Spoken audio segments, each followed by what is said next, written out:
ஒரு நாட்டின் அல்லது பிரதேசத்தின் வரலாற்றை தெரிந்து கொள்வதற்கு அதை பற்றி எழுதப்பட்ட கதைகளாகவும் வாய்மொழி கதைகளாகவும் விஞ்ஞான ரீதியாக தொல்பொருள் ஆராய்ச்சி மானிடவியல் ஆராய்ச்சி என்பன தேவைப்படும். நாம் இங்கே அனைத்து சான்றுகளின் அடிப்படையில் கிடைக்கப்பெற்ற ஒரு கதையாக உருவாக்க முயற்சி செய்கின்றோம்.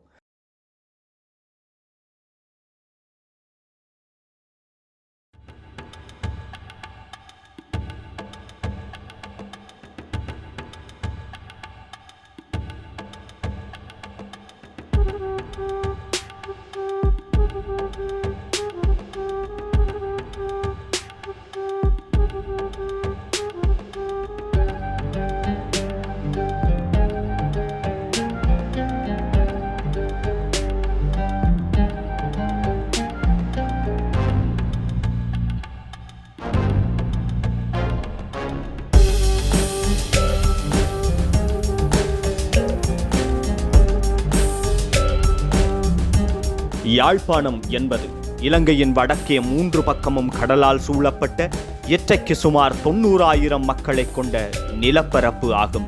கடற்தொழில், விவசாயம் என்பன பிரதான தொழில்களாக காணப்படும் இந்த பிரதேசம் ஒரு காலத்தில் தனி நாடாக, தனி ராஜ்யமாக விளங்கியது.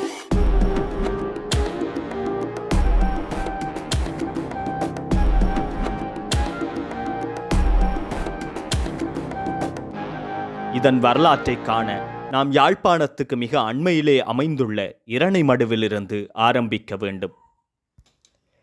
இலங்கை நாட்டில் ஆதி மனிதர்கள் வாழ்ந்தார்கள் அல்லது இலங்கையில் மனித நாகரிகத்தின் வளர்ச்சி தொடர்பான வரலாற்றிலே இதுவரை காலமும் சுமார் 34,000 ஆண்டுகளுக்கு முன்பு முதல் மனிதர்கள் வாழ்ந்தமைக்கான ஆதாரங்கள் இலங்கையின் மத்திய பகுதியான பலாங்கொடையில் கண்டுபிடிக்கப்பட்டிருந்தன. பின்னாட்களில் இரணைமடு பகுதியில் இடம்பெற்ற அகழ்வாய்வின் போது சுமார் 120,000 ஆண்டுகளுக்கு முன்பு மனிதர்கள் வாழ்ந்தமைக்கான ஆதாரங்கள் கிடைக்கப்பெற்றன. பின்னாட்களில் அவ்வாராய்ச்சிகள் சில பல காரணங்களால் ஒத்தியும் வைக்கப்பட்டுள்ளன. அது மேலை கற்கால நாகரிகத்துக்கு உரியது எனவும் கனிகளை உண்டு மிருகங்களை வேட்டையாடிய மனிதனுக்கான காலமாகவும் கருதப்படுகின்றது. இலங்கை வரலாற்றில் இதுதான் மிக முற்பட்ட காலம் என வர்ணிக்கப்பட்டுள்ளது. எனவே யாழ்ப்பாணத்தின் வரலாறு எங்கிருந்தே ஆரம்பிக்கப்படுகிறது எனலாம்.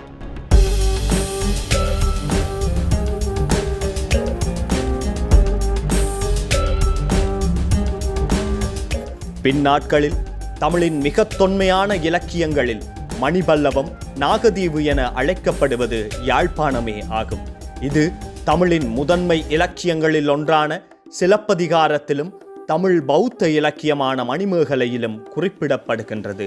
பின்னாட்களில் பௌத்த குருமார்களால் வாய்மொழி கதைகள் எழுத்து மூலமாக தொகுக்கப்பட்டது அதுதான் மகாவம்சம் ஆகும்.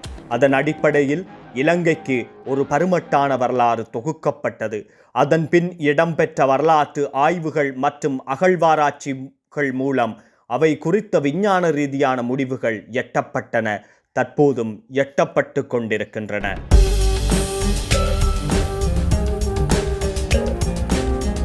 இலங்கையின் ஆதிக்குடிகளாக இயக்கர், நாகர் எனும் இனக்குழுமம் காலாதி காலமாக வாழ்ந்து வந்தார்கள். இதில் நாகர்கள் இலங்கையின் வடக்கிலும் மேற்கிலும் வசித்து வந்தார்கள். இவர்கள் நாகத்தை வழிபடுபவர்கள் என மகாவம்சம் குறித்து நிற்கின்றது. ஆக விஜயனின் வருகை எனும் காலப்பகுதிக்கு முன்னரே இலங்கையில் ஒரு நாகரீகமான மக்கள் வாழ்ந்ததற்கும் அவர்கள் தமிழர்கள் என்பதற்கும் பல்வேறு சான்றுகள் தற்போது வரை கிடைக்கப்பெற்ற வண்ணமே உள்ளன.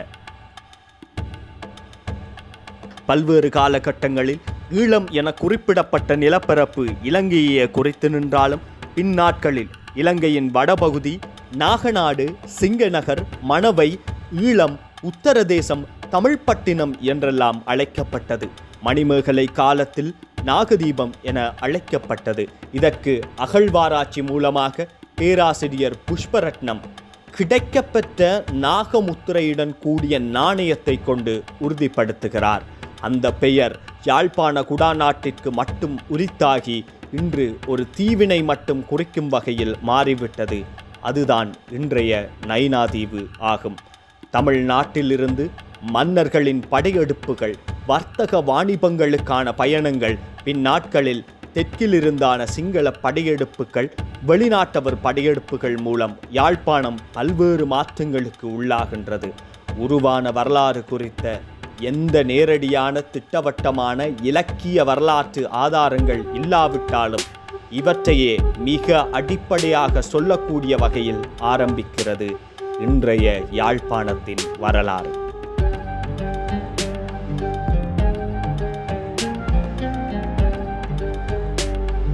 யாழ்ப்பாண குடாநாட்டினுடைய தோற்றம், அதனுடைய புவியியல் அமைப்பு, அதனுடைய காலநிலை போன்றவை அந்த பிரதேசத்தினுடைய வாழ்க்கை முறைகளையும் பண்பாட்டு விழுமியங்களையும் சமய சம்பந்தமான வணக்க முறைகளையும் தீர்மானித்திருந்தமையை தொன்று தொட்டு வழங்கி வந்த ஒரு நிலைமையை நாம் காண்கின்றோம். அந்த ஒரு பின்னணியிலே தென் ஆசியாவினுடைய தென்கோடியிலே இந்து சமுத்திரத்தின் மத்தியிலே ஒரு மிதிகள் போன்று அமைந்திருக்கின்ற இந்த சிறு இலங்கை தீவில் அதன் வடபகுதியிலே யாழ்ப்பாண குடாநாடு காணப்படுகின்றது. இந்த யாழ்ப்பாண குடாநாட்டினுடைய தரைத்தோற்றம் தட்டையான ஒரு நிலப்பரப்பாக காணப்படுகின்ற ஒரு நிலைமையை நாங்கள் பார்க்கின்றோம். கடல் மட்டத்திலிருந்து 50 அடிக்கு உட்பட்ட உயரத்தை பொறுத்தவரையில் 50 அடிக்கு உட்பட்ட ஒரு தரைத்தோற்ற அமைப்பை யாழ்ப்பாண குடாநாடு கொண்டிருக்கின்றது. விதிவிலக்காக கீரிமலை சார்ந்த பிரதேசம்தான் கடல் மட்டத்திலிருந்து 100 அடி உயரமான தரைத்தோற்ற இயல்பை கொண்டிருப்பதனை நாங்கள் பார்க்கின்றோம். இந்த பின்னணியிலே யாழ்ப்பாண குடாநாட்டினுடைய கரையோரங்களிலே இயற்கையாக அமைந்திருக்கின்ற துறைமுகங்களும் கடநீர் ஏரிகளும் சதுப்பு நிலங்களும் இந்த பிரதேசத்தினுடைய வாழ்க்கை முறைகளையும் இயல்புகளையும் தீர்மானித்திருந்தமையை நாங்கள் பார்க்கின்றோம். பேராதனை பல்கலைக்கழகத்தைச் சேர்ந்த தமிழ் பேராசிரியர்கள், தமிழ் விரிவுரையாளர்கள் போன்றோர் இடைக்கிடை ஆங்காங்கு யாழ்ப்பாண குடாநாடு தொடர்பான சில விடயங்களில் ஆய்வுகளை நடத்தி சென்றிருப்பதனை நாங்கள் பார்க்கின்றோம். ஆனாலும் அவர்களுடைய அந்த ஆய்வு குறிப்பாக யாழ்ப்பாண குடாநாட்டின் தோற்றம் தொடர்பாக geological formation of Jaffna peninsula என்று சொல்லுவார்கள். அது மயோசின் காலத்திலிருந்து தோற்றம் பெற்றதாக அந்த ஆய்வு முடிவுகளிலே அவர்கள் தெரிவித்திருக்கிறார். யாழ்ப்பாண குடாநாடு மயோசின் காலத்து புவியியல் காலத்தை சேர்ந்ததாக எடுத்து காட்டப்படுகின்றது.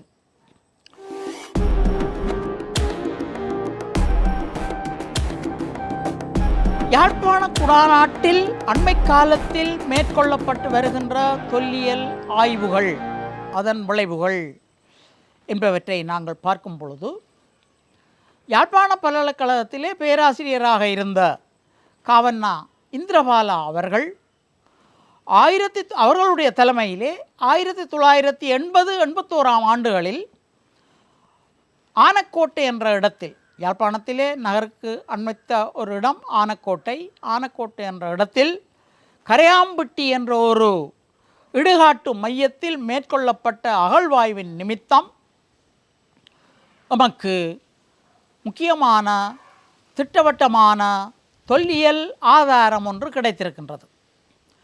காலத்தை வரையறை செய்யக்கூடிய ஒரு தொல்லியல் ஆதாரம் உங்களுக்கு அவருடைய அகழ்வாய்வின் மூலம் கிடைத்திருக்கின்றது. இதனை நாங்கள் ஆனக்கோட்டை அகழ்வாராய்ச்சி என்று அழைக்கின்றோம். ஆனக்கோட்டை அகழ்வாராய்ச்சி 1981 ஆண்டு முன்னெடுக்கப்பட்டது. அப்போ இவைதான் தொடக்கத்திலே யாழ்ப்பாண பல்கலைக்கழகத்து வரலாற்று துறையினூடாக நாங்கள் வரலாற்றுக்கு முற்பட்ட கால தொல்லியல் ஆய்வில் ஒரு திட்டவட்டமான தொல்பொருளை கண்டெடுத்த நிகழ்வு 1981 ஆண்டு நிகழ்ந்தது. யாழ்ப்பாணத்திலே சங்ககாலத்தைச் சேர்ந்த ஒரு வேளிர் இனக்குழுவைச் சேர்ந்த மன்னன் ஆட்சி செய்தான் என்ற ஒரு பொதுவான கருத்து இந்த கண்டுபிடிப்பின் ஊடாக மேலோங்கியது. தொல்லியல் திணைக்களத்திடம் 1995 ஆண்டு அனுமதி பெற்று நான் கந்தரோடையில் உள்ள உச்சாப்பனை என்ற ஒரு இடத்தில் அகழ்வாய்வை நிகழ்த்தினேன். அந்த அகழ்வாய்வின் மூலம் மட்பாண்ட சாசனங்கள்,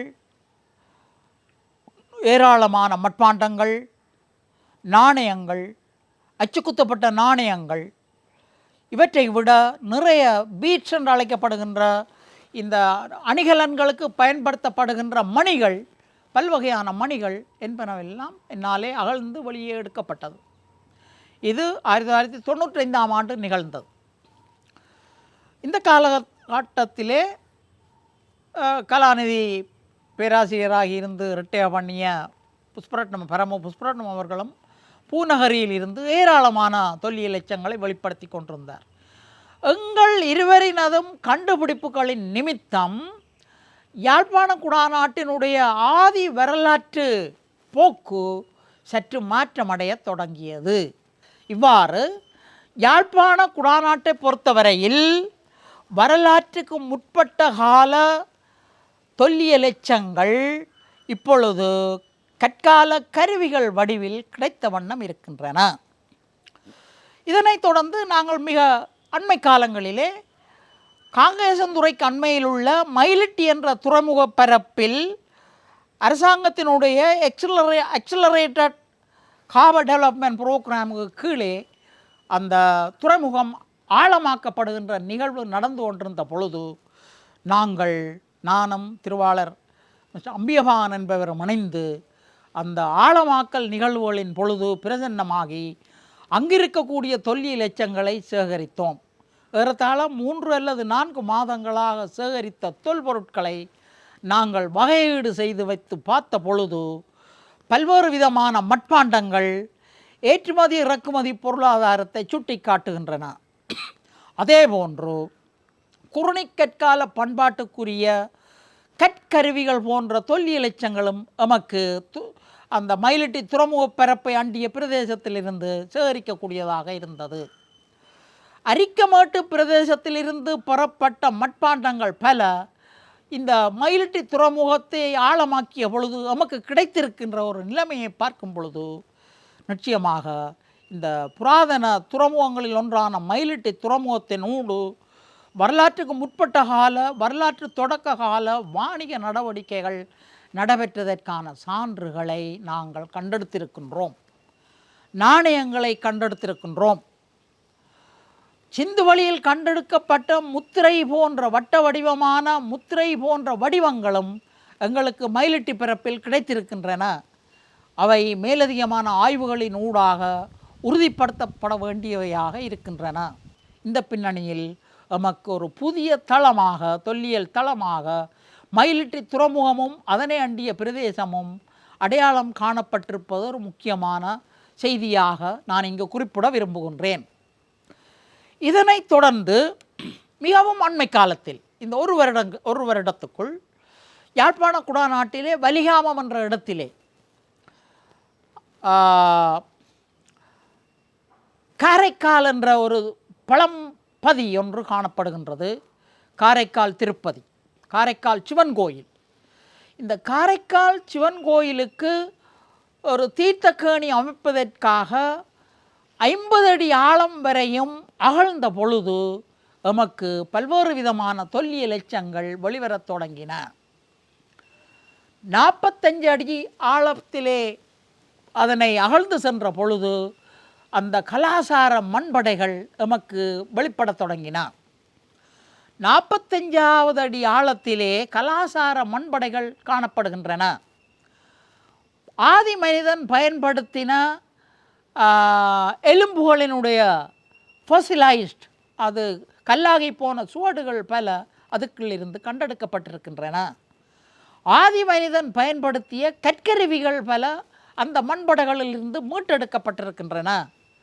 இவ்வாறு காரைக்கால் பிரதேசம் எமக்கு அதிமுக்கியத்துவம் வாய்ந்த தொல்லியல் மையமாக இப்பொழுது அடையாளம் காணப்பட்டிருப்பது குறிப்பிடத்தக்கது. நோர்வே நாட்டில் வாழ்ந்து கொண்டிருக்கின்ற பேராசிரியர் ரகுபதி அவர்கள் தனது கலாநிதி பட்ட ஆய்வுக்கு ஏர்லி செட்டில்மெண்ட் இன் ஜஃப்னா ஆர்கியாலஜிக்கல் சர்வே என்று சொல்லி ஒரு ஆய்வை செய்திருந்தார். அவருடைய அந்த ஆய்வு முடிவுகள் குடாநாட்டினுடைய மேற்கு கரையிலிருந்து காரை நகரில் இருந்து குடியிருப்புகள் தோற்றம் பெற்று மெல்ல மெல்ல கிழக்கு நோக்கி குடாநாட்டினுடைய கிழக்கு பிரதேசத்தை நோக்கி வளர்ச்சி பெற்று வந்ததென்று அவர் தனது ஆய்வு முடிவை எடுத்துக்காட்டி இருக்கின்றார். ஆனால் எனது ஆய்வு வரலாற்றுக்கு முற்பட்ட கால சான்றுகளை அடிப்படையாக கொண்டு ஒரு கற்கால யுகத்தில் இருந்து யாழ்ப்பாண குடாநாட்டினுடைய குடியிருப்புகள் தோற்றம் பெற்று அவை குடாநாட்டின் கிழக்கு முனையத்தில் இருந்து மேற்கு முனையம் நோக்கி பறந்து வந்திருந்ததைத்தான் நான் உறுதிப்படுத்தி இருக்கின்றேன். வல்லிபுரம், பரணி, அதனை அடுத்து கந்தரோடை, கந்தரோடையை அடுத்து சாட்டி, சாட்டியை அடுத்து குடாநாட்டினுடைய விளிம்பிலே காணப்படுகின்ற பூநகரி பிரதேசம் போன்றவை அடையாளம் காணப்பட்டிருக்கின்றன. கிறிஸ்துவுக்கு முன் 3ஆம் நூற்றாண்டுகளில் வட இலங்கை முழுவதும் நாகர்கள் நிறைந்திருந்தார்கள். பின் தென்னிந்தியாவிலிருந்து வருகை தந்த மக்களுடன் தமிழர்களின் செல்வாக்கு நிலவியது. இது தென்னிலங்கையில் அப்போது ஆட்சியில் இருந்த சிங்கள மன்னர்களுக்கு அச்சத்தை உண்டாக்கியது. இந்தியாவிலிருந்தான தொடர்புகள் முழுவதும் யாழ்ப்பாணம் உட்பட வட இலங்கை ஊடாகவே இடம்பெற்றன. திருவடிநிலை எனப்படும் இன்றைய காங்கேசன்துறை இதில் முக்கியமான இடமாக கருதப்படுகின்றது. அது அன்றைய தென்னிலங்கை ஆட்சியாளர்கள் வட இலங்கை நோக்கி படையெடுக்க காரணமாய் அமைந்தது. கிமு 3ஆம் நூற்றாண்டிலிருந்து கிபி 1ஆம் நூற்றாண்டு வரை சிங்கள ஆட்சியே நிலவியது. பின்னாட்களில் கிபி 777ஆம் ஆண்டிலிருந்து 797ஆம் ஆண்டு வரை ஆட்சி செய்த சிங்கள மன்னனான 2ஆம் மகிந்தனை சந்தித்து தமிழர்கள் அவனை எதிர்த்து அன்றைய தமிழ் முதலிகள் கிளர்ச்சியில் ஈடுபட்டனர். இதன் காரணமாக கிபி 785இல் தமிழ் மன்னன் உக்கிரசிங்கன் உரிமையை மீட்டெடுத்தான். நாகதீவு அவன் வசமானது. அவன் கதிரமலை எனப்படும் இன்றைய கந்தரோடையை தலைமையிடமாக கொண்டு ஆட்சி புரிந்தான். இக்காலத்திலே சோழ இளவரசியான மாருத பிரவல்லி தீர்த்த யாத்திரைக்காக கீரிமலைக்கு வந்தாள். அவள் அழகிலே மயங்கிய உக்கிரசிங்கன் அவளை வலிந்து மணந்து கொண்டான். அவளில் வேண்டுகோளுக்கு இணங்க இந்தியாவிலிருந்து சிற்பங்களையும் பூசாரிகளையும் வரவழைத்து யாழ்ப்பாணம் மாவட்டபுரம் கந்தசுவாமி கோவிலை அமைப்பித்தான். அப்போது நைனாதீவு, கந்தரோடை, வல்லிபுரம் பகுதிகள் எங்கும் பௌத்தர்கள் பரவியிருந்தார்கள். சங்கமித்த தேரியின் வருகைக்கு பின்பு திருவடிநிலை எனப்படும் யம்புகோள பட்டினம் ஊடாக இந்தியாவிலிருந்து யாத்திரிகர்கள் வருகை தந்து கொண்டிருந்தார்கள். இதனால் தீவிர சைவனான உக்கிரசிங்கனால் தொடர்ந்தும் கந்தரோடையில் தொடர்ந்திருக்க முடியவில்லை. இதனால் தனது தலைநகரை சைவத்தின் சிறப்பு கூடிய வன்னி பெருநிலப்பரப்பின் பூநகரி பகுதிக்கு மாற்றியமைத்தான். அப்பிரதேசத்துக்கு சிங்கநகர் என பெயரும் சூட்டினான். உக்கிரசிங்கனுக்கு நரசிங்கன் என்ற ஆண்மகனும் செண்பகவதி என்ற பெண்மகவும் பிறந்தார்கள். உக்கிரசிங்கனுக்கு பின்னர் நரசிங்கன் ஜெயதுங்க பர்ராசசிங்கன் என்ற பெயருடன் ஆட்சியில் அமர்ந்தான். அவனது காலத்திலேயே யாழ் என்ற பெயர் வர காரணமான யாழ்ப்பாடி வருகை புரிந்தான். கண் தெரியாத யாழ்ப்பாடி நரசிம்மனின் அரச சபையில் யாழ் மீட்டினான். அவனது இசையிலே மகிழ்ந்து போன மன்னன் வடக்கே இருந்த மணல் மேட்டினை அவனுக்கு பரிசளித்தான். யாழ்ப்பாடியும் அவற்றை ஏற்று தனது சமூகத்துடன் அவ்விடத்தில் குடியேறினான். அவ்விடமே இன்றளவில் பாசையூர், கரையூர் என்று அழைக்கப்படுகின்றது. பேராசிரியர் காவண்ணா இந்திரபாலா கலிங்கமாகனுடைய புலனறுவை மீதான படையெடுப்பினை தொடர்ந்து அவனாலேயே யாழ்ப்பாணத்திலே யாழ்ப்பாண ராச்சியம் உருவாக்கப்பட்டதாக எடுத்து காட்டப்பட்டிருப்பதனை நாங்கள் பார்க்கின்றோம். கலிங்கமாகனுடைய வருகையும் அவனுடைய ஆட்சியும் நிர்வாக மையமும் தான் நல்லூரிலே யாழ்ப்பாண ராச்சியம் உருவாவதற்கு காரணமாக இருந்திருக்கின்றது என்பதனை பல்வேறு அடிப்படைகளில் நின்று பேராசிரியர் காவண்ணா இந்திரபாலா எடுத்து காட்டுகின்றார். 2ஆம் பாண்டிய பேரரசின் கீழ் ஒரு காப்பரசாக யாழ்ப்பாண ராச்சியம் தோற்றுவிக்கப்பட்டது. 2ஆம் பாண்டிய மதுரையிலே ஆட்சி செய்த 2ஆம் பாண்டிய பேரரசின் கீழ் ஒரு காப்பரசாக இந்த யாழ்ப்பாண ராச்சியம் தோற்றுவிக்கப்பட்டதாக அந்த வரலாற்றாசிரியர்கள் கருதுகின்றார்கள். நல்லூரில் ஆரிய சக்கரவர்த்தி என்று அழைக்கப்பட்ட ஒரு படைத்தளபதி மதுரையிலிருந்து வந்து படையெடுத்து வந்து உருவாக்கினான் என்ற ஒரு கருத்து எடுத்து கூறப்படுகிறது. இதுவும் மிக முக்கியமான ஒரு கருத்தாக இருக்கின்றது. அப்போ இஸ்லாமியருடைய தோற்ற அடிப்படை ஒன்று இங்கு எடுத்து காட்டப்படுகிறது. இவ்வாறு 4 அடிப்படைகளிலே யாழ்ப்பாண இராச்சியத்தை தோற்றுவித்த மன்னர்களின் குலம், கொடி, அரண்மனை, சூழல் எடுத்து காட்டப்படுவதனை காண்கின்றோம். யாழ்ப்பாண இராச்சியம் 13ஆம் நூற்றாண்டிலிருந்து 16ஆம் நூற்றாண்டின் தொடக்கம் வரை அது நீடித்து நிலைத்திருந்தது என்பதும், அது யாழ்ப்பாண குடாநாட்டுக்கு வெளியே புத்தளத்தில் இருந்து காலி வரை தனது ஆதிக்க பரப்பினை விஸ்தரித்திருந்தது என்பதும், ஒரு காலகட்டத்தில் கம்பளை மன்னன் யாழ்ப்பாண இராச்சியத்துக்கு திரை செலுத்தினான் என்பதும் கல்வெட்டாதாரங்களாக எடுத்து காட்டப்பட்டிருப்பதனை நாங்கள் பார்க்கின்றோம். யாழ்ப்பாண இராச்சியத்தில் 19 மன்னர்கள் ஆட்சி புரிந்ததற்கான சான்றுகளை நாங்கள் அடையாளம் கண்டிருக்கின்றோம். அதில் அரவாசி மன்னர்களுடைய பெயர்கள் ஒரு மித்தாலஜி என்று சொல்லப்படுகின்ற ஒரு ஐதீக மரபின் அடிப்படையிலே பெயர்கள் எடுத்து சொல்லப்படுகின்றன.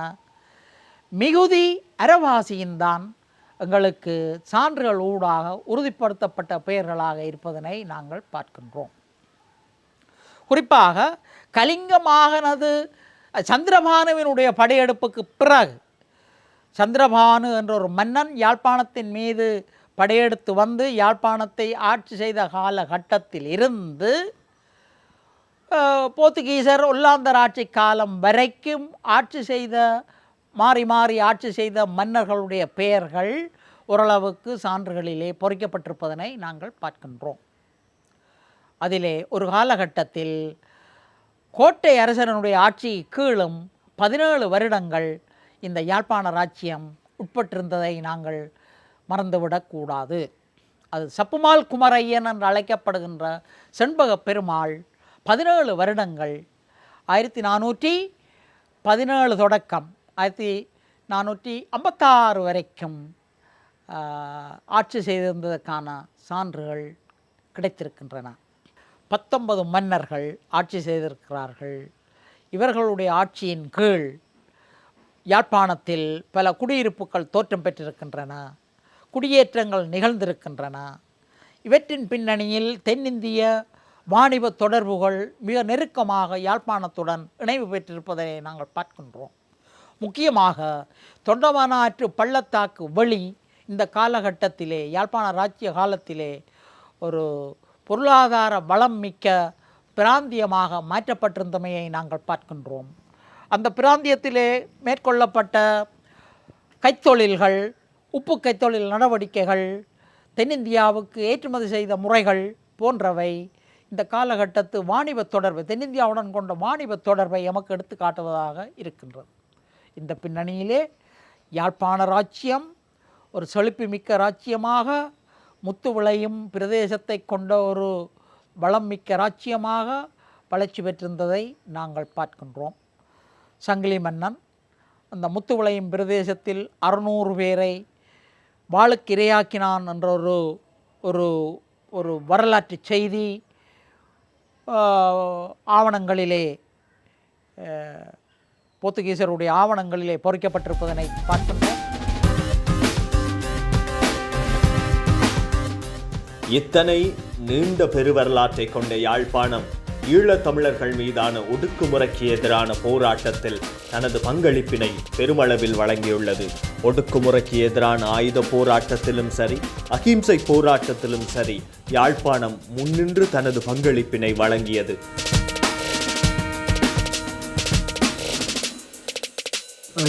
சாதாரணமாக ஒரு ஜனநாயக வழிமுறைகள் ஒரு அளவுக்கு தோல்வியுறுவதும் இலங்கை அரசாங்கத்தினுடைய போலீஸ் இராணுவ படைகளுடைய அட்டூழியங்கள் அடக்குமுறைகளின் அடிப்படையில் எங்களுடைய இளைஞர்களுடைய ஒரு எழுச்சி இங்கே தோன்றியது. அது கடைசியாக எழுச்சி இளைஞர் பேரவை, இளைஞர் பேரணி என்றெல்லாம் ஆரம்பித்து அது கடைசியாக ஒரு ஆயுத போராட்டமாக பரிணமித்தது. அதுக்கு முன்னாலே இந்த எல்லாம் முடிந்து நாங்கள் சமஷ்டி கோரிக்கை இணைந்து வாழலாம் என்ற நம்பிக்கையற்ற இடத்துல தந்த செல்வநாயகம் தலைமையில் வட்டுக்கோட்டையில் எங்களுடைய மக்கள் எல்லாம் காங்கிரஸ் எதிரெதிராக நின்ற எங்களுடைய தமிழ் கட்சிகள் ஒன்றிணைந்து வட்டுக்கோட்டையிலே கூடி தமிழர் ஐக்கிய விடுதலை முன்னணி என்ற ஒரு அமைப்பு உருவாக்கி அதனுடைய மிக முக்கியமான ஒரு அம்சமாக எல்லா இதுகளுக்கும் எங்களுக்கு சாத்தியப்படாத காரணத்தினாலே ஒரு தனிநாட்டு தமிழ் ஈழம் என்ற ஒரு வடக்கு கிழக்கு இணைந்த ஒரு தாயகத்தை உள்ளடக்கிய தனி ஈழம் என்ற ஒரு தனிநாட்டு கோரிக்கை முன்வைக்கப்பட்டு அது வட்டுக்கோட்டை தீர்மானம் என்ற பெயரிலே அது முன்னெடுக்கப்படும். அதை தொடர்ந்து அந்த போராட்டங்கள் 77 நடந்த வன்முறைகள், 79 இங்கே உள்ளூரில் நடந்த வன்முறைகளை அடுத்து இளைஞர்களுடைய போராட்டம் கிட்டத்தட்ட 79 ஒரு அளவுக்கான ஆயுதமுனை போராட்டங்கள் தொடங்கி இருக்கின்றன.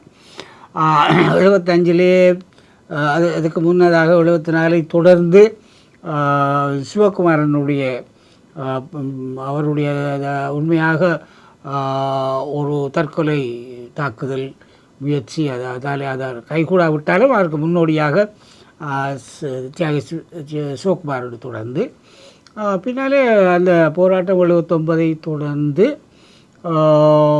கிட்டத்தட்ட 83 பிறகு நடந்த விடயங்கள் இளைஞர்களை கிளர்ந்தெழிய வைத்த காரணத்தினாலே போராட்ட இயக்கங்கள் ஆயுத போராட்டங்கள் ஒரு இராணுவ போலீஸாட அத்துமீறல்கள் நடவடிக்கையிலிருந்து தற்பாதுகாப்புக்கான ஒரு போராட்டமாக உங்களுடைய போராட்டம் ஆரம்பித்தது.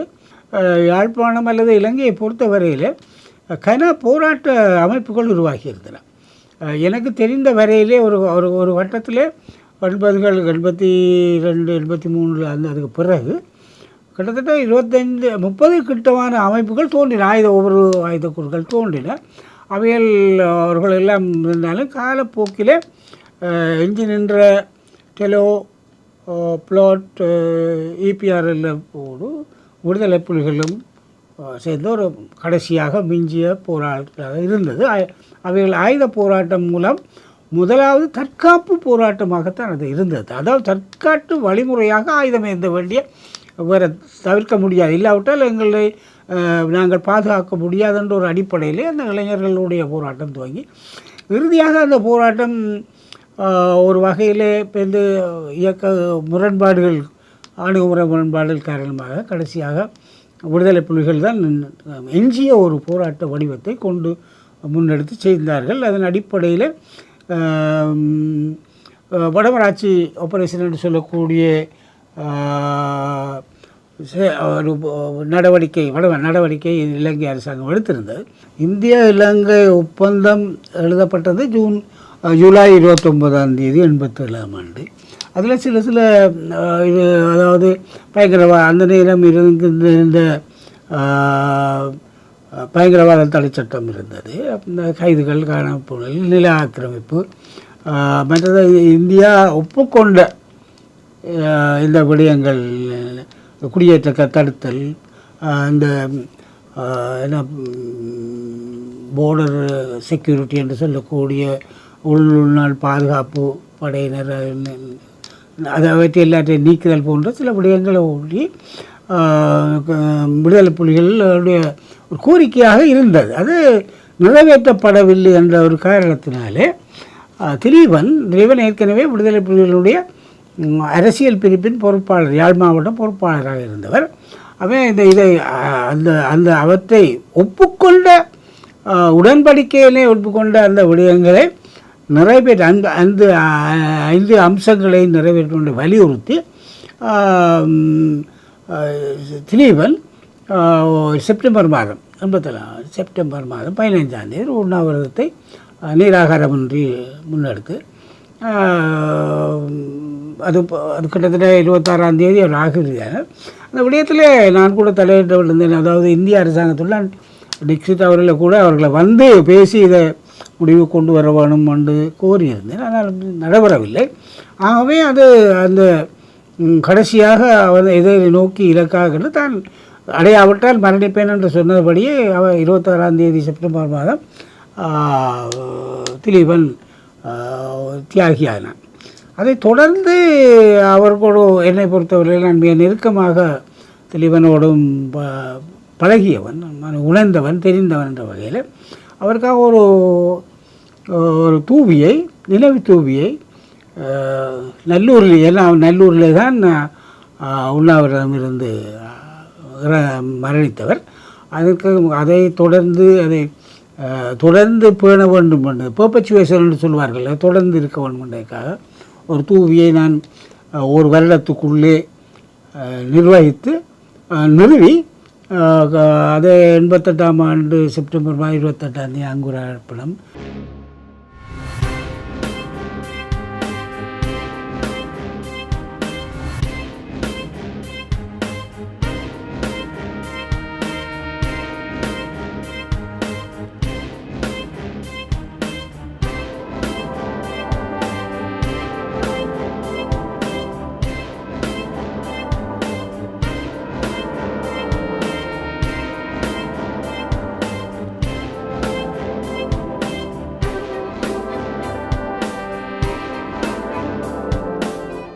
ஈழப் போராட்ட வரலாற்றில் வீழ்ந்தும் எழுந்தும் வந்த யாழ்ப்பாணம் 2009ஆம் ஆண்டு இறுதி யுத்தத்தின் பின்னர் தன்னை மீள கட்டமைக்க வேண்டிய நிர்பந்தத்தில் இருந்தது. இளைஞர்கள் புத்தாக்க முயற்சிகளிலும் புதிய தொழில் முயற்சிகளிலும் தம்மை அர்ப்பணிப்புடன் ஈடுபடுத்திக் கொண்டார்கள். நான் சுஜீவந்தர் ரட்னம். நான் தகவல் தொடர்பாளர் தொழில்நுட்பத்துறை பணியாற்றி கொண்டிருக்கிறேன். அதை விட 2013ஆம் ஆண்டிலிருந்து சமூகம் சார்ந்த இளையோர் சார்ந்த முயற்சிகளில் ஈடுபட்டு கொண்டு வரேன். அந்த வகையில் சிறகுகள் அமையம் என்ற ஒரு அமைப்பினை நாங்கள் 2016ஆம் ஆண்டு ஆரம்பித்து இன்று வரை கல்வி சார்ந்து வடக்கு கிழக்கு மலையகத்தில் பயணித்து கொண்டு வரேன். இதனூடாக நான் பல்வேறுபட்ட வயதை ஒத்த பல இளைஞர்களோடு தொடர்ச்சியாக செயற்பட்டு கொண்டு வரேன். அது மட்டும் இல்லாமல் இலங்கை தமிழ் பேசும் சமூகங்களை எண்ணிம முறையில் ஆவணப்படுத்துகிற நூலக நிறுவனத்திலையும் தன்னார்வலர்களாக ஒரு ஆளுகை சபை உறுப்பினராக நான் செயற்பட்டு வரேன். இவ்வாறு இப்போ ஒரு 2013 இளையோர்கள் சார்ந்து, இளையோர்கள் எதிர்நோக்கிற பிரச்சனைகள் சார்ந்து, எங்களோட சமூகம் சார்ந்து செயற்பட்டு கொண்டு வரைக்கில் பல்வேறு விதமான விஷயங்கள் என்ன எங்களுக்கு தேவை, எங்களோட சமூகத்திற்கு எவ்வாறான விஷயங்கள் தேவை போன்ற விஷயங்கள் எனக்கு ஒரு அனுபவமாக கிடைக்கப்பட்டிருக்கு. அந்த வகையில் பார்க்கல முதலாவதாக எங்களோட சமூகத்தில் முக்கியமான ஒரு தேவையாக இருப்பது ஒரு உரையாடல்கள் என்றது முக்கியமாக தேவை. ஏன்னா நாங்கள் ஒரு சமூகத்தை முன்னேற்றணும், இல்லாட்டி சமூகம் முன்னேறி போகணும் என்று பார்க்கல எங்களுக்கு ஒரு புலமை வாய்ந்த ஒரு உரையாடல்கள் உருவாகல தான் அந்த உரையாடல்கள் கூடாக ஒரு கருத்தொண்டு எல்லாருக்குள்ளேயுமே உருவாகும். அவ்வாறு உருவாகல அது ஒரு செயற்பாடாக மாறுவதாக இருக்கணும். அதுக்கான ஒரு தளங்களை சின்ன சின்ன அளவில் இப்போ உடனே ஒரு தமிழ் பரப்பிலையோ இல்லாட்டி எல்லாரையும் நாங்கள் நினைக்கிற விஷயம் ஒரு விஷயத்தை பெருசாக செய்கிறது, ஒரு பெரிய பிரம்மாண்டமாக ஒரு விஷயங்களை ஆரம்பித்து செய்கிற ஒரு கட்டமைப்புகளோ இல்லாட்டி அவ்வாறான ஒரு நடைமுறை தான் எல்லார்ட்டையும் இருக்குது எங்கள்கிட்ட. ஆனால் இவ்வாறான விஷயங்களை ஒவ்வொரு கிராம மட்ட அளவில் சின்ன கணக்க இனிஷியேட்டிவ்ஸ் வரையக்கில் அவை எல்லாமே சேர்ந்து ஒரு பாரிய ஒரு சமூக மாற்றத்தை உருவாக்கும். இப்போ அந்த வகையில் பார்க்கல இருக்கிற முக்கியமான ஒரு பிரச்சனை ஒரு கல்வி இல்லாட்டி உயர்கல்வி தொழில் என்று பார்க்கல ஒரு யாழ்ப்பாண மனநிலையிலேருந்து பார்க்கல ஒரு கணிதம் படித்தா இன்ஜினியராக வரதோ இல்லாட்டி ஒரு விஞ்ஞானம் படிக்கல டாக்டராக வரணும் என்ற ஒரு மேல்தட்டான ஒரு மனநிலை மட்டும்தான் இருக்கே தவிர எல்லா மாணவர்களுக்கோ இல்லாட்டி இளைஞர்களுக்கு அடுத்தது என்ன செய்யலாம் என்ற ஒரு பூரணமான விளக்கம் எல்லாருக்குமே போய் சேரலைன்றதான் என்ற ஒரு கருத்தாக இருக்குது. அதுக்கு பல்வேறுபட்ட காரணங்கள் இருந்தாலும் அதை எப்படி நாங்கள் சாத்தியப்படுத்தலாம்? ஒரு உதாரணமாக சொல்ல போனால் ஒரு சட்டம் படிக்கிறதுக்கு இலங்கை சட்டக்கல்லூரி இருக்கலாம், அதே மாதிரி ஒவ்வொரு இரிகேஷன் இன்ஸ்டிடியூட்டில் ஒரு கோர்ஸ் இருக்கலாம். அவ்வாறு கல்வி வாய்ப்புகள் பரந்துபட்ட அளவில் இலங்கைக்குள்ளேயே ஒரு தொழிற்கல்வியாக இருக்கட்டும் இல்லாட்டி ஒரு பட்டப்படிப்பை பெறுறதுக்குரிய வசதி இங்கே இருக்குது. ஆனால் அந்த செய்தி எங்களோட சமூகத்தில் எல்லாருக்கும் போய் சேர்ந்திருக்கான்றா இல்லை. ஆனால் அதுக்கான முயற்சிகளை எங்களோட இளையோர்களோ இல்லாட்டி எங்களோட கல்வி சார்ந்து செயற்படுற அமைப்புகள் எடுக்கவில்லைன்னா இல்லை, அவையில் எடுத்துக்கொண்டு தான் இருக்கணும். ஆனால் அவைன்ற அளவுக்கு ஏற்பாடு அளவில் கொஞ்சம் கொஞ்சமாக ஒவ்வொரு இடங்கள்லையும் இவ்வாறு அந்த வாய்ப்புகளை கொண்டு போய் சேர்க்கிற பணி இருக்குது. இப்போ இந்த தொழில் முறையில் பார்க்கல யாழ் ஐடி ஹப்ன்ற ஒரு நிறுவனம் இயங்கி கொண்டு வருது. இது ஒரு தன்னார்வல லாப நோக்கற்ற நிறுவனம். இது வந்து யாழ்ப்பாணத்தை ஒரு சிலிக்கன் வேலியாக மாற்றணும். கூடுதலாக அவங்க எல்லாருக்கும் சிலிக்கன் வேலின்றது தெரிஞ்சிருக்கும். அமெரிக்காவில் இருக்கிற பல்வேறுபட்ட ஐடி கம்பெனிகள் இருக்கிற இடம் தான் சிலிக்கன் வேலி. அவ்வாறு யாழ்ப்பாணம் ஒரு கேந்திர முக்கியத்துவம் வாய்ந்த இடமாக ஒரு தகவல் தொழில்நுட்பத்துறையில் உருவாகணும் என்ற நோக்கில் தான் இந்த யாழ் ஐடி ஹப் ஆரம்பிக்கப்பட்டது. இப்போ யாழ் ஐடி ஹப் ஆரம்பிக்கப்பட்ட நாளில் இருந்தே யாழ் கீக் சேலஞ்ச் என்று சொல்லப்படுற ஒரு போட்டி ஒன்று நடைபெறுகிறது. அது குழுவாகவோ தனிநபராகவோ அவர்கள் பங்கு பெற்றி ஏதோ ஒரு வியாபார திட்டத்தையோ இல்லாட்டி ஒரு திட்டத்தை நடுவர்களுக்கு முன்வைக்கிறது. அவ்வாறு முன்வைக்கப்படுற திட்டங்களுக்கு அவர்கள்ட்ட ஆலோசனைகளை வழங்குவார்கள். அதை எப்படி மெருகூற்றுன்னு சொல்லி அது ஒரு போட்டி நிகழ்ச்சியாக நடந்து கொண்டிருக்குது. அந்த போட்டி நிகழ்ச்சி முதல் வந்து பெரியவர்களுக்கு மட்டும் நடந்தது. இப்போ பாடசாலை மாணவர்களுக்கும் நடக்குது. இப்போ பாடசாலை மாணவர்களுக்கு நடக்கிறதுல இருக்கிற ஒரு பெஸ்ட்டான விஷயம் என்னென்னு பார்த்தா, இப்போ அவர்கள் அதை பிஸ்னஸாக செய்யணுமோ செய்யலையோ, மாணவர்கள் அவற்றை பாடப்புத்தகத்தை தாண்டி வேறு ஒரு விஷயத்தை இங்கே யோசிக்கணும். ஒரு தொழில்நுட்பம் எப்படி வேலை செய்யுது, ஒரு பிஸ்னஸ் மாடல் இப்படித்தான் இருக்குது என்றதை அவர்கள் முன்வைக்கிறதுக்கு, அது சார்ந்து தேர்றதுக்கு ஒரு களமாக அது அமைஞ்சிருக்குது. ஆகவே இப்படி இருக்கிற முயற்சிகளுக்கு எல்லாருமே முன் வந்து அதுக்குரிய ஒத்தாசைகளை வழங்கணும். ஏனெண்டா யாழ் ஐடி ஹப்பின் ஊடாக வேறு என்ன செய்யணுமெண்டா, ஒவ்வொரு தொழில்களை ஒரு தொழில் முனைவோர் ஒரு ஃபண்ட் பண்ணுற ஒரு ஆள்கிட்ட போய் என்னென்ன ஒரு பிளானை ப்ரப்போஸ் பண்ணுறது, ஒரு பிஸ்னஸை என்னென்று ஃபினான்ஷியல் வடிவாக நடத்துறது, அவ்வாறான பல தொடர்ச்சியான செயற்பாடுகளை அவர்கள் செய்து கொண்டு வருகிறோம். அப்போ அவ்வாறான முயற்சிகளுக்கு எல்லாருமே யாழ்ப்பாணத்தை ஒரு முன்னேற்ற வேண்டும் என்று நினைக்கிறவர்கள் அதற்குரிய ஒரு ஒத்துழைப்புகளை கட்டாயம் வழங்கணும். அது உண்மையாகவே ஒரு தன்னார்வல முயற்சி.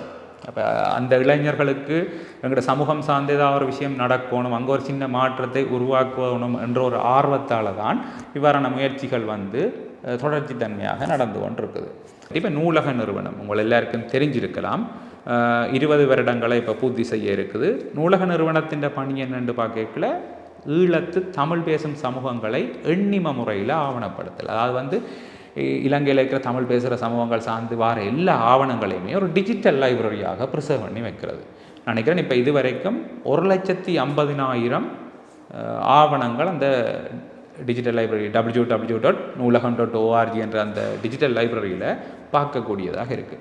இப்போ அந்த நிறுவனம் ஆரம்பிக்கல ஒரு தன்னார்வலர்களாக, அது எந்த விதமான சம்பளமுமே பெறாமல் தன்னார்வலர்களாக அந்த நிறுவனம் ஆரம்பிக்கப்பட்டு பிறகு ஒரு நிறுவன கட்டமைப்பு உருவாக்கப்பட்டு இப்போ அதுக்கு ஒரு ஊழியர்கள் பணியாளர்களுடன் கூடியதான ஒரு நிறுவனமாக பெருவளர்ச்சி கண்டு இன்னுமே பயணித்து கொண்டு இருக்குது. இப்போ ஏன் இந்த விஷயங்களை சொல்கிறேன், இதில் இந்த நிறுவனத்தின் ஒரு சக்ஸஸ் என்று பார்க்கல, இதனூடாக இருந்த தன்னார்வலர்கள், ஒரு ஆளுகை சபை உறுப்பினர்களாக இருக்கட்டும் சரி, இல்லாட்டி ஒரு துறை சார்ந்த மென்டர்ஸாக வழிகாட்டுநர்களாக இருக்கிறவர் சரி, அவர்களோட ஒரு ஒத்துழைப்பால் தான் இந்த நிறுவனம் இவ்வளவான ஒரு 20 வருஷத்தை கடந்து 1.5 லட்சம் தமிழ் ஆவணங்களை ஆவணப்படுத்தியுள்ள ஒரு நிறுவனமாக வளர்ச்சி கண்டிருக்கின்றது. அப்போ இவ்வாறான முயற்சிகள் எல்லாமே ஒரு தன்னார்வல இலாப நோக்கற்ற முயற்சிகளாகத்தான் இருக்குது. அப்போ இது ஒரு சமூகமாக நாங்கள் செய்ய வேண்டிய பணிகள், இப்படி சமூகம் சார்ந்து செயற்படுற பணிகள் இல்லாட்டி ஒரு அடையாளப்படுத்தி குறிப்பிட்ட நிறுவனம் செய்கிறது, இல்லாட்டி குறிப்பிட்ட தனிநபர்கள் செய்கிறார்கள் என்றதுக்கு அப்பால் பட்டு ஒரு சமூகமாக திரண்டு ஒரு சமூக திரட்சியாக செய்யப்பட வேண்டிய வேலைகள். அப்போ அதுக்கு எல்லாட்ட ஒத்துழைப்புகளுமே இருக்கணும்.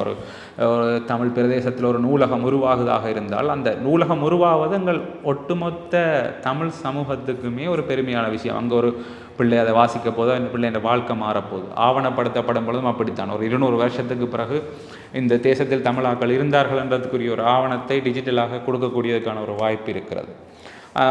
அது மட்டும் இல்லாமல் இது மாதிரி பல்வேறு முயற்சிகள் எங்களோட தேசத்தில் மேற்கொள்ளப்படுகிறது. உதாரணமாக பார்க்க போனால் இந்த பசுமையாக்கம் என்று சொல்லப்படுற சுற்றுச்சூழல் சார்ந்து செயற்படுகின்ற அமைப்புகள், செயற்பாட்டாளர்கள், பல்வேறு வகையில் மரங்களை நடுபவர்களில் இருந்து அந்த பாடசாலை மாணவர்கள் மரங்களில் போய் அந்த மரம் நடணும் என்ற கன்செப்டை விதைக்கிற அந்த ஒரு கருத்துருவாக்கத்தை உருவாக்குற வரைக்கும் பல்வேறுபட்ட அமைப்புகள். நான் நினைக்கிறேன் ஒரு வடக்கு கிழக்கு பார்க்கல எனக்கு தெரிஞ்ச ஒரு 20க்கும் மேற்பட்ட அமைப்புகள் இவ்வாறு சுற்றுச்சூழல் சார்ந்து களத்தில் வேலை செய்பவர்களாகவும் கருத்துருவாக்கம் சார்ந்து வேலை செய்பவர்களாகவும் செயற்பட்டு கொண்டு வருகின்றார்கள்.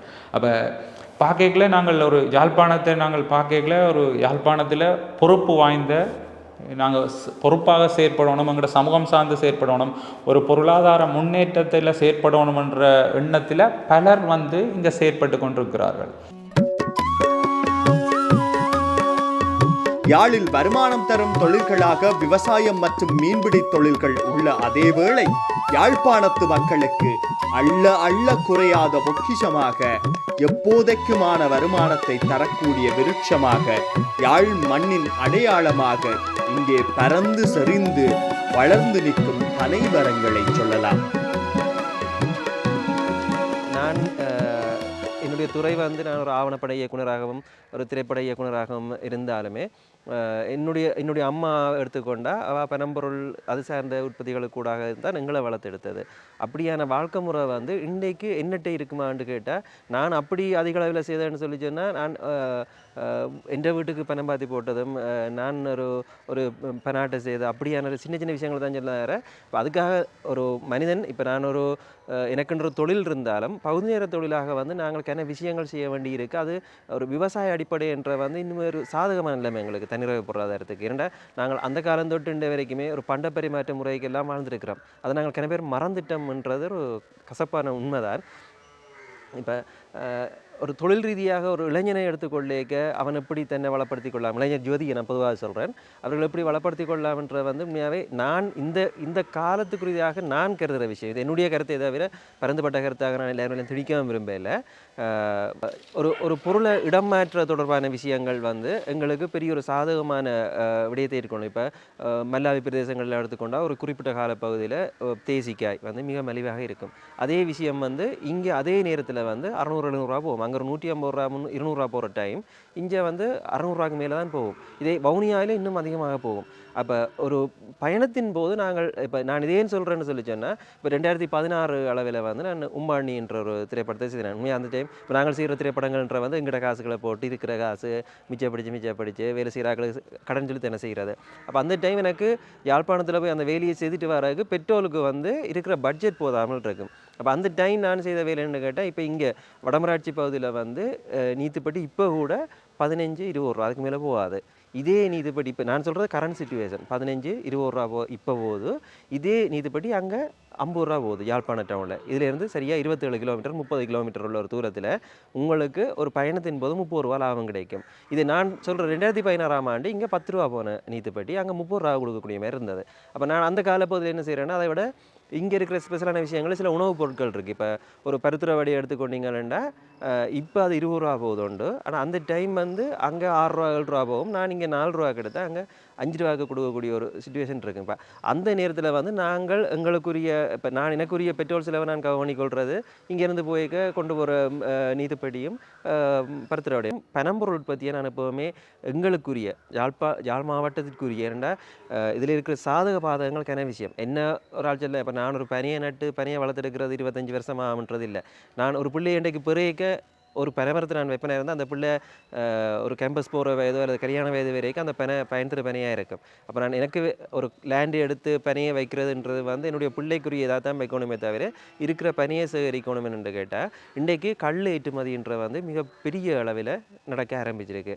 என்னென்னு சொன்னாங்க, தனியார் பொருளாதாரத்தில் யாழ்ப்பாணத்தை பொறுத்த வரைக்கும் மிகவும் வளங்கொழிக்கிற வளத்தை கொடுக்குற கற்பக தெருவாக பனை இருக்குது. பனையில் இருக்கிற ஒவ்வொரு விஷயங்கள் பனையில் இருக்கிற அந்த இப்போ கங்கு மட்டை இப்போ இந்த காலக்கு இருக்குது, அதில் எடுத்திங்கன்னா அதில் தும்பு இருக்குது, தும்பு ஏற்றுமதி செய்யலாம்.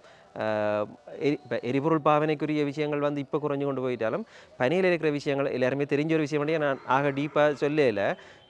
வெளிநாட்டு ஏற்றுமதியில் அதிக அளவு வருமானங்கள் தரக்கூடிய பனை சார்ந்த விஷயங்களில் கல் அது பதப்படுத்தப்பட்ட அப்படியான பெரிய நிலைமை ஒன்று இருக்குது. இதை விட பனாட்டு ஏற்றுமதின்ற வந்து மிக பாரிய லாபத்தை கொடுக்குற ஒரு விஷயம். அது பெரிய ஒரு ப்ரோசஸான விஷயமாக இருந்தாலும் நீங்கள் ஹொபியாக செய்யக்கூடிய விஷயம். ஒரு பனியை பொறுத்த வரைக்கும் மிக முக்கியமான விஷயம் என்று கேட்டால், இது ஒரு பராமரிக்கின்ற விஷயமே இல்லாத விஷயம். பனம்பழம் விழுந்ததுன்றா அந்த இடத்துல முளைச்ச விழை வந்து உண்மையாக நீங்கள் ஒரு பனையை வடலியை அழிக்கிறேன்னு சொல்லி சொன்னால் 1.5-2 அடிக்கு கிண்டி கொண்டு போனீங்களா தான் அடியில் ஒரு மொழி ஒன்று இருக்கும். நாங்கள் கையால் மேலே பிடுங்கி எடுக்கிற விஷயம் எல்லாம் திருப்பி ஒரு 6 மாதத்தில் முளைச்சி வர விஷயம் வேண்டாம். அந்த 1.5 அடி 2 அடி இருக்கிற அந்த மொழியை நாங்கள் எடுத்த முன்னே தான் ஒரு வடலியை அழிக்க முடியும். அதில் பனையை அழிக்க முடியாத விஷயம் ஒன்று தனக்கு தேவையான நீர் எங்கேயோ தேடி தானே எடுத்துக்கொள்ளும்.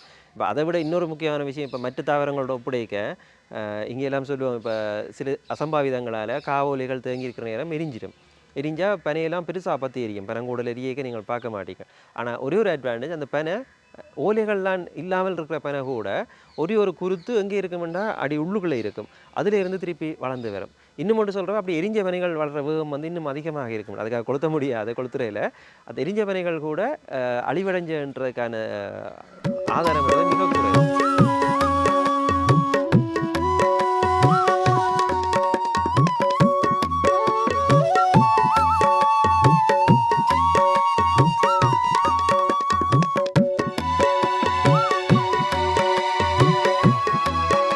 மிளகாய்க்கு சீசன் இல்லை.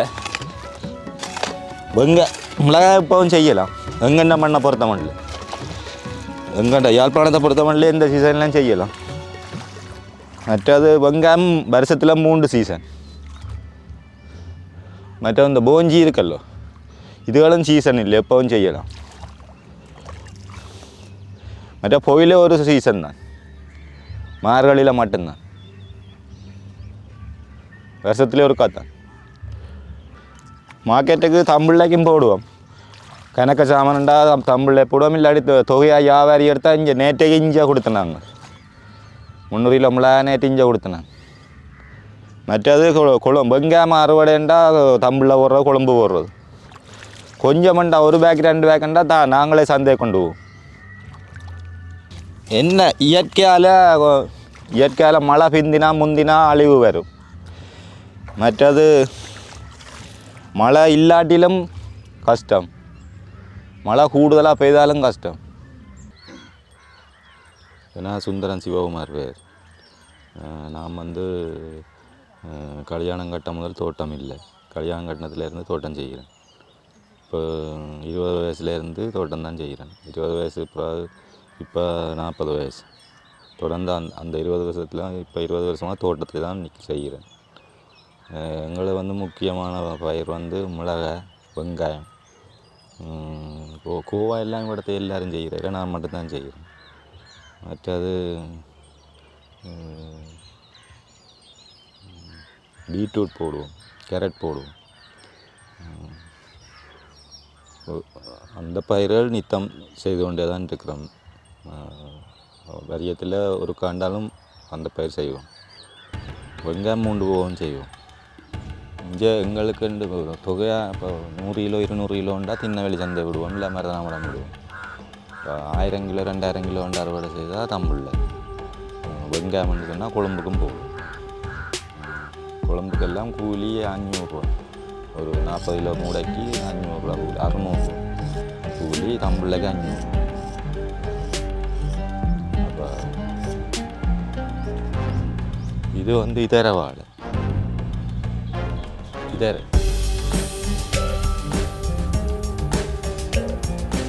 இது இதர இது மொந்தன் வாழை. இங்கே கறி மொந்தன், கறி சாம்பல் மொந்தன்.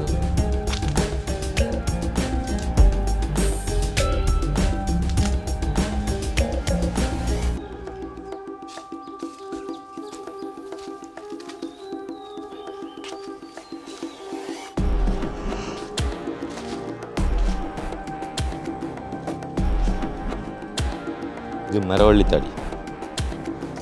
இது நிலக்காண்டி கொண்டு வந்து வச்சுருக்கு, வேறு தரையில் வைக்கிறது.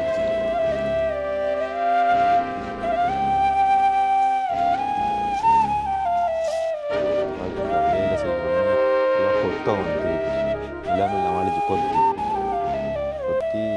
திருப்பி பார்த்து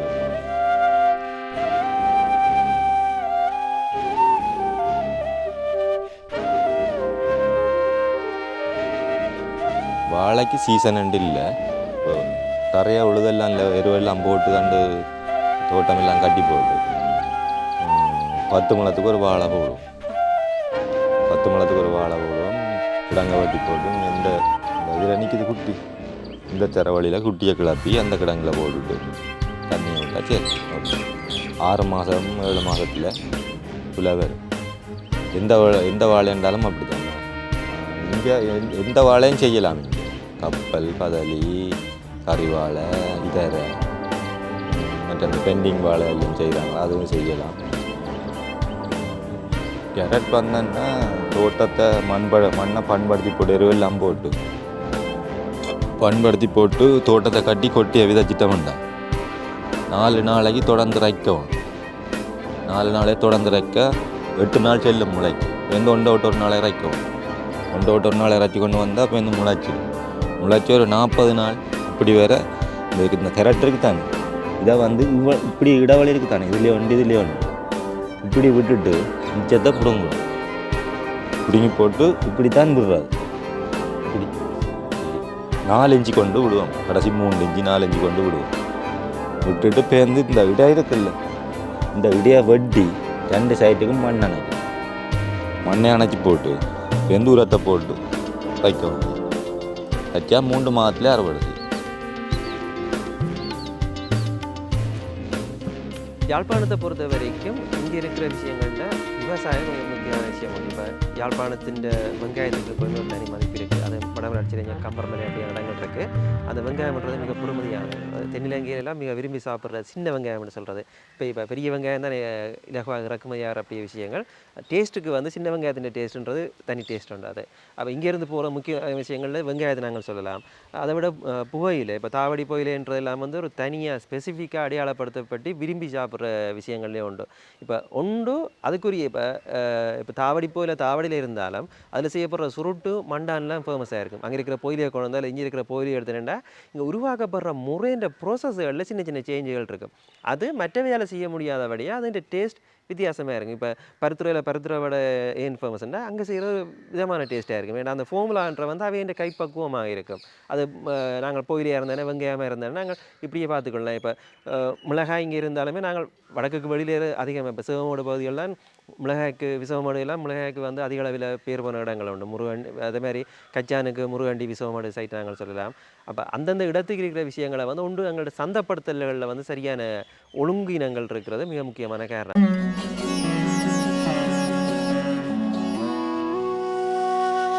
யாழ்ப்பாணத்தையும் ஏனைய பிரதேசங்களையும் இவ்வளவு ஏன் உலகெங்கும் பறந்து வாழ்கின்ற அத்தனை தமிழ் மக்களையும் ஒன்று சேர்க்கும் இடமாக யாழ்ப்பாணத்தின் ஆலயங்கள் திகழ்ந்து வருகின்றன.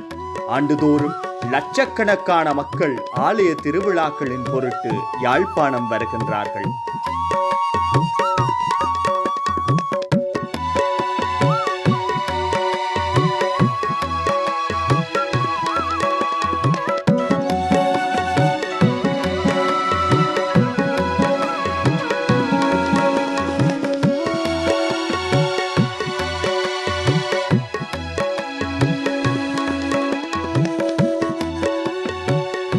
யாழ்ப்பாணத்தை பொறுத்தவரையில் நீண்ட காலமாக பல குறைபாடுகள் இருக்குது. ஒரு புளியம் குடிநீர் பிரச்சனை. அது நீண்ட காலமாக இந்த கரையோர மக்கள், தீவா மக்களுக்கு, குறிப்பாக தென்மராட்சி மக்களுக்கும் அந்த பிரச்சனை இருக்குது. பெரிய பாரிய பிரச்சனையாக இருந்து கொண்டு இருக்குது. எனக்கு தெரிஞ்ச காலம் முழுக்க இருக்குது. ஆனால் இப்பொழுதும் கொஞ்சம் 2ஆம் வடிவில் இருந்து அந்த நீர் விநியோக திட்டம் கொண்டு 2010 2006 காலத்தில் இருந்தது ஈடுபட்டாலும் அது சாத்தியப்படையில்லை. அது இப்பொழுது ஓரளவுக்கு நாங்கள் இந்த பாரியார் திட்டத்தை ஒரு ஜனாதிபதியினுடைய அந்த அளவுக்கு கொண்டு போய் இப்பொழுது வரவு செலவு திட்டத்தில் சேர்க்கப்பட்டது. ஆனால் இந்த அளவுக்கு அது அமுல் செய்கிறார்கள் என்றதில் பார்க்க வேணும். அதே நேரம் ஒரு மாகாண சபையை இப்பொழுது இருக்கிற இது தற்காலிகமாக இருக்கிறது ஒரு நல்லூர் காந்த சுவாமி கோயிலினுடைய இல்லத்தில் காணியிலே தான் எங்களுடைய மாநகர சபை அலுவலகம் 85 மாநகர கட்டடம் உடைஞ்சிருக்கு. 86 நாங்கள் அங்கே தொடர்ந்து இருக்கிறோம். இப்பொழுது கட்டடம் கட்டப்பட்டு வருது தானே. அந்த போதிய நிதி இல்லாதால் தாமதித்து இப்பொழுதும் ஒரு பகுதி நிதியை இப்பொழுது அரசாங்கம் விடுவிக்கிறது. அவை அப்போ அந்த அளவில் அது இன்னும் சரியாக முடிவுறுதான். நிதி பற்றாக்குறை காரணமாகவே அது தாமதித்து கொண்டு போகுது. மற்றது மிக முக்கியமாக யாழ்ப்பாண நகரத்தை பொறுத்தவரையில் ஒரு சர்ஃபேஸ் ட்ரைனேஜ்க்கு ஒரு வடிகால் அமைப்பு முறை இல்லாததால், மற்றது சுவரேஜ் சீமென்று சொல்லக்கூடிய அந்த மனித கழிவுகளை மாற்றி அமைத்து அதில் கையாளுகிறதுக்கான ஏற்பாடும் இல்லை. இது மிக பாதுகாப்பான ஒரு பாதிப்பு தேவை. அதுகளை கையாள வேண்டியதற்கான நிதி ஆதாரம் இல்லாத ஒரு நிலையில் தான் எங்களுடைய யாழ்ப்பாண நகரம் இருக்கிறது. பொதுவாக இப்பொழுது இருக்கிற வகையில் நம்மளுக்கு சுய பொருளாதாரத்துக்கான பாதிப்புகள் அதிகமாக நடக்குது. இப்போ ஒரு காலத்தில் நாங்கள் மீன்பிடித்துறையிலே மிக மேம்பட்டு நின்ற ஒரு காலம் இருந்தது. இன்றைக்கு அது இல்லாமல் இருக்குது. இந்திய மீனவர்கள் வந்து அத்துமீறி மீன்பிடித்தல், வேறு நாட்டு தென்னிலங்கை மீனவர்கள் வர்றது, சீன மீனவர்கள், இப்படி எங்களை அது ஒரு வாழ்வாதாரம் அங்கே பாதிக்கப்படுது. விவசாயத்தை பொறுத்தவரையிலே இப்போ நல்ல விவசாயம் செம்மண் பகுதிகள் பல இராணுவத்தின் கைப்பிடியிலே இருக்குது. அதால் எங்களை விவசாயம் செய்ய முடியாமல் இருக்குது. ஒரு காலத்திலே சுயசார்பாக இருந்த யாழ்ப்பாண மக்கள், குறிப்பாக விளைபொருள் மரக்கறி வகைகள், இன்றைக்கு நாங்கள் தம்புல்லையிலிருந்து இறக்குமதி செய்யக்கூடிய சூழ்நிலை உருவாகியிருக்கு. அதே நேரம் பல நிலங்கள் இப்பொழுது தரிசு நிலமாக இருக்குது. அதை இராணுவம் கட்டுப்பாட்டில் வச்சுருக்கு. மற்றது போதிய அளவு எங்களுக்கு அதில் திட்டமிட்டு செயல்படுத்த முடியாமல் இருக்குது. சில காணிகளை அரசாங்கம் இன்னும் ஒரு லாபகரமாக சாதகமாக விவசாயம் செய்யக்கூடியதுக்கு விட்டு கொடுக்கவும் இல்லை. அப்போ இருந்தால் நாங்கள் உண்மையாக இப்போ எங்களுடைய பொருளாதார ரீதியில் மிக முக்கியமாக விவசாயம் மற்றும் மீன்பிடியில் இருக்கிறதுக்கான சரியான சூழ்நிலை உருவாகி இல்லை. அது தந்தால் நாங்கள் ஒரு அளவுக்கு சுயசார்போடு நிற்கக்கூடிய வாய்ப்பு உண்டு. ஆனால் அதற்கான திட்டமிடலும் அல்லது அதற்கான அமல் செய்கிற கட்டமைப்பு வசதிகளும் இல்லாததால் எங்களுடைய இளைஞர்கள் இன்றைக்கு கூடுதலாக OL பாஸ் பண்ணோன்னே ஏதாவது வெளிநாட்டுக்கு போகணுமென்ற ஒரு நிலையே அது தானே நாங்கள் சொல்லலாம். எங்களுடைய ஜனத்தொகை குறையுது, தேசிய ரீதியில் நாங்கள் ஜனத்தொகையில் 3வது இடத்துக்கு போகிறோம், இங்கே ஆக்கள் இருக்கணும், குடிச்சலாம் குறையண்டு சொன்னாலும் கூட இளைஞர்களுடைய பக்கத்தில் இருந்து பார்க்குற பொழுது அவர்களுக்கு வேறு வழி இல்லை. அவர்கள் வெளிநாடுகளில் போக வேண்டிய நிர்பந்தத்தான் இருக்குது. என்ன ஒரு சாமானியமான ஒரு சாதாரண கௌரவமான ஒரு வாழ்க்கை இருக்குமென்றால் அவர்கள் வெளிநாடு போக மாட்டார்கள். ஆனால் இன்றைக்கு அது இல்லை. அப்போ அது ஏற்படுத்தக்கூடிய சூழ்நிலைகள் இந்த நான் சொன்ன விவசாயம், கைத்தொழில், மற்றது கைத்தொழிலுக்கு எங்களுக்கு ரோ மெட்டீரியல்ஸ் இல்லை, மூலப்பொருட்கள் இல்லாத ஒரு பிரதேசம் நாங்கள். அப்போ அதுக்கான சூழ்நிலைகளும் இன்றைக்கு யாழ்ப்பாணத்தில் இல்லை. அதாவது ஒரு பெரிய பாதிப்பாக தான் இருக்க போகுது, பின்னடைவாக இருக்குது.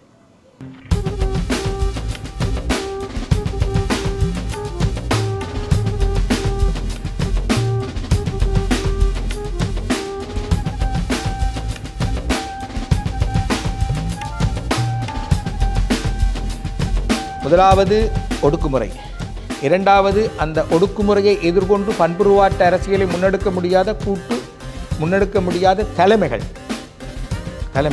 அடுத்த பிரச்சனை என்னென்று சொன்னால், நாங்கள் போரின் போது மூடப்பட்டிருந்தோம். போர் முடிவுக்கு வரைக்கும் நாங்கள் திறக்கப்பட்டு விட்டோம்.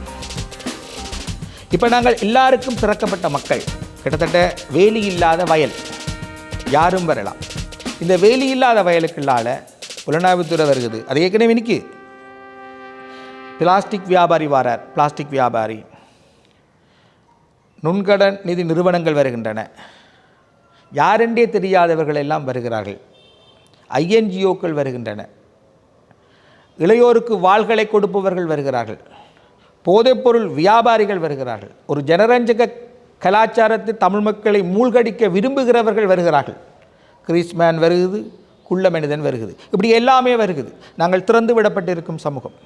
எனவே இந்த திறந்து விடப்பட்டிருக்கும் சமூகத்தை அடுத்த கட்டத்துக்கு வழிநடத்தக்கூடிய தலைவர்கள் இல்லாத வெற்றிடம் அடுத்த ஒரு காரணம். நாங்கள் இப்போ திறந்து விடப்பட்டிருக்கும் சமூகம். அடுத்த இன்னொரு காரணம் பலமான தமிழ் புலம்பெயர் சமூகம். இந்த பலமான தமிழ் புலம்பெயர் சமூகம் தான் தமிழ் மக்கள் தங்கள் சொந்த சாம்பலிலிருந்து மீண்டெழ காரணம். தோல்வியை ஒப்புக்கொள்ளாமல் தொடர்ந்து போராடி கொண்டிருப்பதும் அவர்கள். ஐநாவில் நீதி கேட்டு போராடுவதும் அவர்கள். தனிப்பட்ட முறையிலும் நிறுவனமாகவும் தாயகத்துக்கு உதவி கொண்டிருப்பதும் அவர்கள். ஆனால் அதே நேரம் அந்த புலம்பெயர்ந்த தமிழ் சமூகம்தான் தமிழ் அரசியலில் சில நேரங்களில் எதிர்மறை விளைவுகளை ஏற்படுத்தும் தலையீடுகளையும் செய்கிறது. ஏனென்றால் அவர்கள் கலை யதார்த்தத்துக்கு வெளியே இருக்கிறார்கள். அப்போ ஒரு புறம் தலைமைத்துவ வெற்றிடம், இன்னொரு புறம் ஒடுக்குமுறை, இன்னொரு புறம் அந்த கூட்டு உளவியல், ஒரு குழப்பமான கூட்டு உளவியல், இதுக்கு கூட்டு சிகிச்சையாக அமையவில்லை சமூக அரசியல் செயற்பாடாளர்கள் இல்லாமல் இருப்பது. இதுபோன்ற பல காரணங்களினாலும் தமிழ் மக்கள் ஒரு பண்புருவாற்ற அரசியலுக்கு போக முடியாமல் தத்தளிக்கிறார்கள். ஒரு பண்புருமாற்ற அரசியலுக்கு போனால் தான் தமிழ் மக்கள் அடுத்த கட்டமாக ஒரு புதிய அறவழி தரிசனத்தோடு போராடலாம். தமிழ் மக்கள் தங்களை ஒரு தேசமாக கட்டியெழுப்ப வேண்டிய ஒரு நிலையில் இருக்கிறார்கள். அப்படி கட்டியெழுப்ப தவறினமாக இருந்தால் இன்னும் சிதறிக்கொண்டே போவோம். எனவே இது ஒரு ஆபத்தான கட்டம். இந்த ஆபத்தை, இதன் பாரதூரத்தன்மையை விளங்கிக் கொள்ள வேண்டும். ஒரு பண்புருமாற்ற அரசியலுக்கு தலைமை தாங்கும் தலைமைகள் வேண்டும். தமிழ் மக்களுக்கு இப்பொழுது தேவையாக இருப்பது ஒரு மக்கள் இயக்கத்தால் வழிநடத்தப்படுகின்ற மிதவாத அரசியல் தான். இந்த பிராந்தியத்திலே அதுக்கு உதாரணம் உண்டு. ஆம் ஆத்மி மீது எங்களுக்கு விமர்சனங்கள் இருக்குது. ஆனால் அண்ணா ஹசாரே தொடங்கிய ஊழல் எதிர்ப்பு இயக்கத்தின் வழிவந்த ஆம் ஆத்மி கெஜ்ரிவால் எப்படி ஒரு மக்கள் இயக்கம் ஒரு தேர்தல் மைய அரசியலுக்குள் வரலாம் என்பதற்கு முன்னுதாரணமாக இருக்கிறார். இன்றைக்கு டெல்லியை ஆண்டு கொண்டு இருப்பது ஆம் ஆத்மி தான். ஆம் ஆத்மியை அப்படியே பின்பற்ற சொல்லி நான் சொல்லியலை.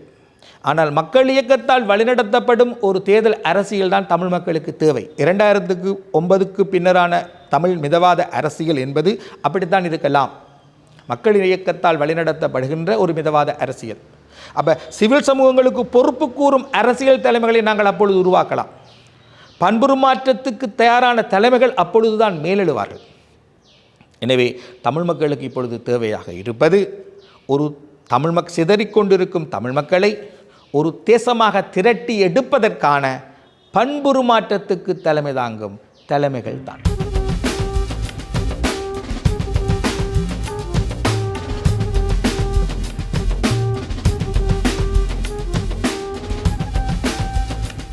இவ்வாறாக இன்று பல்பரிணாம வளர்ச்சி பெற்று உலகெங்கும் புகழ் பரப்பி நிற்கும் யாழ்ப்பாணம் என்ற தமிழரின் நகரம் நீண்ட வரலாற்று பாரம்பரியத்தையும் மரபுகளையும் தன்னகத்தே தாங்கி வளர்ச்சியடைந்து வந்துள்ளது. வரலாற்றின் ஒவ்வொரு காலகட்டங்களிலும் அதன் தாக்கங்களை உள்வாங்கி காத்திரமான வளர்ச்சி போக்கை தன்னகத்தே கொண்டு தலை நிமிர்ந்து நிற்கின்றது யாழ்ப்பாணம்.